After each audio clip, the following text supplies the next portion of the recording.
औरत मर्दों को बहकाती नहीं जब तक वह खुद यही ना चाहता हो। कोई औरत किसी का घर नहीं तोड़ती, गृहस्थी नहीं उजाड़ती। अगर आप अपनी माँ से बहुत प्यार करते हैं तो इस चैनल को सब्सक्राइब करके नोटिफिकेशन ऑन कर देना। अगर आपको समय में पीछे जाकर एक भूल सुधारने का मौका मिले तो क्या सुधारेंगे? प्रोफेसर शर्मा की भरी आवाज़ क्लास में गूंज रही थी।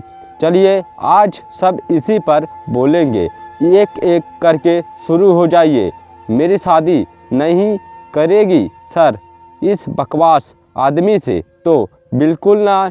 नई कम से कम, मीनाक्षी ने सबसे पहले खड़े होकर अति उत्साह से कहा। यही स्वाभाविक समस्या है मीनाक्षी, क्या ही कहूँ। अब प्रोफेसर ने ठंडी सांस भरते हुए कहा। इस क्लास में आने का फैसला। अथया ने बुरा सा मुंह बनाते हुए कहा। अरे इसके लिए टाइम टेबल की क्या ज़रूरत, अभी सुधार लो यह भूल तो इसी समय बाहर जाकर। हाँ ना, कितना सरल उपाय। मुझे खुशी ही होगी आपकी अभिलाषा पूरी करते हुए। अप्पा के चक्कर में फंसा ना। वो बेड आपके। अथया चुप कहाँ रह सकता था। ओके तो अप्पा को रीसेट करो, मैं तो निर्दोष हूँ। प्रोफेसर ने अपना लहजा उतना ही शांत बनाए रखा। यह हिंदी भाषा बोलना सीखने की इवनिंग क्लास थी जिसमें दक्षिण भारतीय और विदेशी स्टूडेंट थे जो पढ़ाई या जॉब के सिलसिले में हिंदी भाषी क्षेत्र में रहे थे। नैन्सी अपने 1 साल के प्रोजेक्ट के सिलसिले में अमेरिका से भारत आई थी। वह यह क्लास लेना नहीं चाहती थी, लेकिन वजह अथर्व था, उसका कलिंग, जिसके साथ वह ज़्यादा से ज़्यादा समय बिताना चाहती थी और वह उतना ही दूर दूर रहता था। वह केरल से था और अब बहुत अच्छी हिंदी बोलने लगा था। 3 महीनों में ही नैन्सी भी अच्छी खासी हिंदी बोलने समझने लगी थी। अब उसे भी क्लास में मज़ा आने लगा था। हालांकि वह वाक्यों का लिंग परिवर्तन कर देती थी इंग्लिश में, चूँकि तुम, आप, तू और करता, करती, करते का भेद नहीं होता, तो अभी उसे थोड़ी मेहनत की ज़रूरत थी। आप क्या चाहेंगी नैन्सी? प्रोफेसर के साथ पूरी क्लास की निगाहें उस पर घूम गई। मैं ना पास्ट में जाता हूँ एडम और यू को वह एप्पल, वह फॉरबिडन फ्रूट खाने से रोकते ताकि आम को पैराडाइज से ना निकलती। गॉड वही हैवान में रहती, सब लोग कुछ काम ना करते, मैं आपको भी कुछ नहीं करती होती। किसी को पढ़ाई नहीं, खाने पीने की को टेंशन नहीं, कितने मस्त होती लाइफ। नैन्सी जैसे सपने में खो गई थी और बाकी की क्लास को मज़ा आ रहा था। नैन्सी, तुम हिंदी में अच्छी प्रोग्रेस कर रही हो, बस लिंग संबंधी गड़बड़ियाँ दूर करनी है। अगर आप स्त्री लिंग, पुल्लिंग, उभय लिंग शब्दों पर थोड़ी मेहनत करेंगी तो कुछ ही दिन में धारा प्रवाह हिंदी बोलने लगेंगी और आपकी सोच भी कमाल की है। सबसे पहले तो गांठ बाहर ना निकलती, बाकी सब गांठ भगवान ऊपर वाले खुदा ईश्वर आदि को पुल्लिंग में ही संबोधित करते हैं। क्या पता गांठ स्त्री ही हो। दूसरी बात, आप केवल अपनी करने की बजाय पूरी मानव जात की भूल सुधार करना चाहती हैं। नैन्सी को समझ नहीं आ रहा था कि प्रोफेसर तारीफ कर रहे हैं या कतच्छ।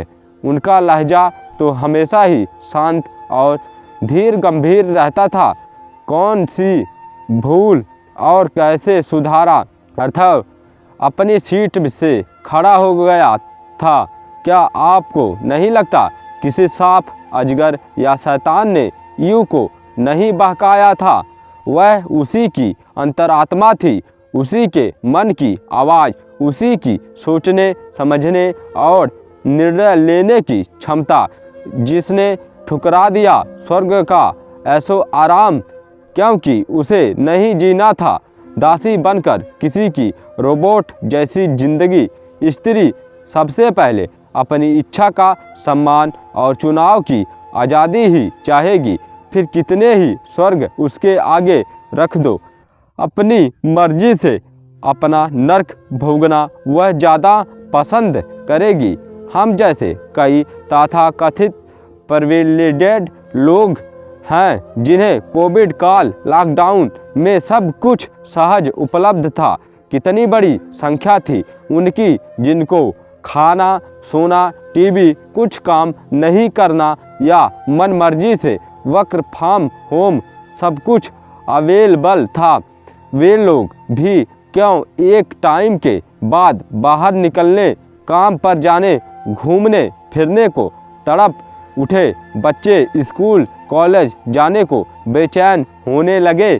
सब कुछ एक लगे बधे ढेरे पर हो, कहीं कुछ बदलाव की गुंजाइश ना हो, कुछ नया सीखने को ना हो, कोई चुनौती ना हो, तरक्की करने के मौके ना हो, नए अनुभव ना हो, भविष्य की अनिश्चितता ना हो, परिणामों की प्रतीक्षा ना हो। ऐसे स्वर्ग से मैं धरती को ही चुनूंगा हर बार, हमेशा, और इसकी जिम्मेदारी यूं पर नहीं डालूंगा। पूरी ईमानदारी से और पूरी खुशी से, मर्जी से खुद उठाऊंगा। कोई औरत मर्दों को बहकाती नहीं जब तक वह खुद यही ना समझता हो। कोई औरत किसी का घर नहीं तोड़ती, गृहस्थी नहीं उजाड़ती। इट्स हाई टाइम अब मर्दों को अपने किए की जिम्मेदारी खुद लेनी होगी। नैन्सी, आप सच में स्वर्ग में रहती?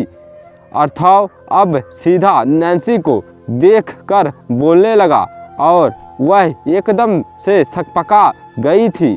आपके घर पर, आपके देश में किसी चीज़ को कोई कमी नहीं थी। फिर वह क्या था जिसकी वजह से आप जर्मनी से इतनी दूर इंडिया आई? वह क्या था जिसकी वजह से हिंदी सीख रही हैं जबकि यहाँ रहना भी नहीं है? वह क्या था जो ऑनलाइन क्लास और वर्क फ्रॉम होम छोड़कर आज क्लासरूम में बैठी हैं? अथवा सीधा उसकी आंखों में झांकते हुए बोले जा रहा था, लो शुरू हो गया अपना फेमिनिस्ट बंदा। महिलाओं को इम्प्रेस करने के लिए पीछे से दबी दबी हंसी की आवाज़ें आने लगी। भाई साहब रहने दीजिए, आपसे ना हो पाएगा। फेमिनिज्म क्या है पता है आपको? एकदम बेसिक कॉमन को फेमिनिज्म कहते हैं। इतना कि औरत को भी अपने जैसा ही एक इंसान समझो, अलग, स्पेशल, एलियन, बेहतर या कमतर नहीं। इतनी समझ जिसमें भी है वह फेमिनिस्ट है। औरतें हमेशा विक्टिम प्ले करती हैं। ये वो कहते हैं जो डरते हैं अपनी करतूतें, अपनी मनमानी और शोषण की कलाई खोलने से। औरतें गोल्ड डिगर होती हैं, पैसे के पीछे पागल होती हैं। ये वे फालतू नकारा लोग कहते हैं। और ऐसा है भी तो क्या बुराई है, कमाओ ना।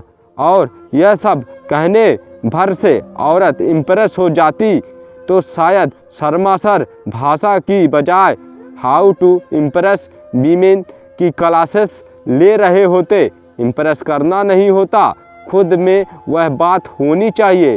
सब खुद ही इम्प्रेस हो जाते हैं। अब हर किसी से तो जलन नहीं होती ना, किसी में कुछ स्पेशल होता है। ऐसा जो दूसरों में नहीं, इसलिए जलते हैं ना लोग। आखिरी वाक व्यंग्यपूर्ण लहजे में पूरा कर अथर बैठ चुका था। क्लास का टाइम पूरा हो गया। सब तीर की तेजी से बाहर निकल गए। प्रोफेसर शर्मा, जो विश्वविद्यालय में हिंदी पढ़ाते थे, बाहर अपने किसी छात्र से फोन पर बात करने में व्यस्त थे। अथर जाने लगा तो नैन्सी ने उसका रास्ता रोक लिया। अथर चौंक कर उसे देखने लगा। अब नहीं लोगे जिम्मेदारी तुम? नैन्सी ने सीधा सवाल दागा। लोगा नहीं, लेगा या लोगे या लेंगे या इन्फ मास्टर कट द कैप। ये बताओ तुम कब तक भागेगी इस पेटिबिलिटी लेने से? मेरे से कब तक दूर रहोगे? पसंद नहीं है मैं, यह तो झूठ हुआ। पसंद है तो बतानी क्यों नहीं? यह तो भागना हुआ। वाह, कोई मुझे मैरिज के लिए प्रपोज कर रहा है। अथर ने मुस्कुराकर कहा।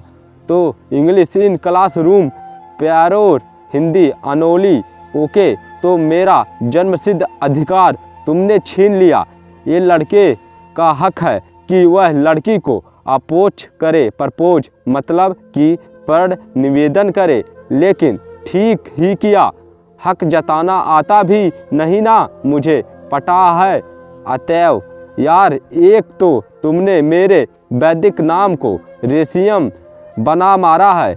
4 में से एक वेद का नाम है अथर्व, पर तुम जो भी प्यार से बुला लो प्यारा ही लगता है। लेकिन यह किसी को मत बताना कि अथर्व पट गया है। अथर्व ने अपनी हंसी दाबते हुए कहा। मीन्स पटाना अलग मीनिंग होता है। इधर उस पर बाद में जाएंगे और अच्छी बात नहीं। चलो एक बार कहो, पता है? अथर्व चुप से सुनो, बिल्कुल मुंह बंद, अब नहीं टोकना। ओके, जब मैं इंडिया आई सबसे पहला वर्ड जो सुना सीखा वह था कल्लो। तुम्हारा लोग मानता ही नहीं कि कोई अमेरिकन भी ब्लैक हो सकता है। सब पूछते हैं यू फ्रॉम वेस्ट इंडीज कन्या युगड़ा। जब बोलो आई एम एन अमेरिकन तो अजीब मुंह बनाते। सो सॉरी नैन्सी, तुम्हें ये सब झेलना पड़ा। यहाँ लोग गोरी चमड़ी के पीछे दीवाने हैं। तुम तो बाहर से आई हो। सोचो, हम साउथ इंडियंस को अपने ही देश में यह रंगभेद झेलना पड़ता है। मुझे भी यही सब सुनना पड़ता है। बस इसीलिए मेरे को लगता you don't like me, you want white breads जैसे सब बोलते। लड़का काला, लड़की भी काली, तो बच्चे कैसे गोरा गोरा होंगे? कैसे next generation fire and lively होगा? नहीं, बिल्कुल नहीं नैन्सी। मैं अब बस यह सोचता था कि विदेशी लड़कियों को लोग ग्रीन कार्ड समझते हैं, विदेशी नागरिकता के दरवाजे की तरह। लड़कियां भी इसलिए रिजर्व रहती हैं। मैं डरता था कि कहीं तुम भी यही ना समझ लो, वरना तुम जैसी स्ट्रांग, इंडिपेंडेंट और बेहद सुंदर लड़की जिसे चुने वह बहुत लकी होगा। सच में अब लक किधर से आया? बीइंग एन एडल्ट खुद फैसले करो और उन फैसलों की जिम्मेदारी लो। खुद गलती करके उसका पनिशमेंट झेलना बेटर बजाय उस गलती के जो तुमने की ही नहीं, तुमसे ही सीखा ना मैंने ये। और लकी हो सच में, कोई लेडी आगे से अपने दिल के गेट नहीं खोलती जब तक कोई नाक ना करे, इफर्ट ना करे, सिर्फ ना पटके। तुमको खुला मिला ना। Consider yourself lucky. Nancy ने ठहर ठहर के बहुत आत्मविश्वास और भरपूर प्यार से कहा। शादी करोगी मुझसे? यार, ये मेरा डायलॉग मुझे बोल लेने दो ताकि मलाल ना रहे। और प्लीज़ हाँ कहना रिक्वेस्ट है, लेकिन ना कहने का भी पूरा हक है। अथर घुटने पर आ गया था। कर लेंगे तो बिग डील। शादी ही है ना, बस यह बोलो प्यार करोगे मेरे से हमेशा, ऑलवेज फायर वाला। और हाँ ही बोलने का है, मल्टीपल चॉइस नहीं चल रहा इधर पे। प्रोफेसर शर्मा जो कि गेट पर खड़े थे समझ नहीं पा रहे थे अंदर आई या बाहर जाई। वे भाषा के विद्वान थे और प्रत्यक्ष देख रहे थे। प्रेम की भाषा सर्वव्यापी है, सब समझते हैं। देश धर्म रंग शर्तों की सीमाओं से परे हैं। काश नफरतों से ज़्यादा प्रेम का संक्रमण हो जाए पूरी दुनिया में। अगर आप प्यार करते हैं तो इस चैनल को सब्सक्राइब करके नोटिफिकेशन ऑन कर देना। जय हिंद, जय भारत।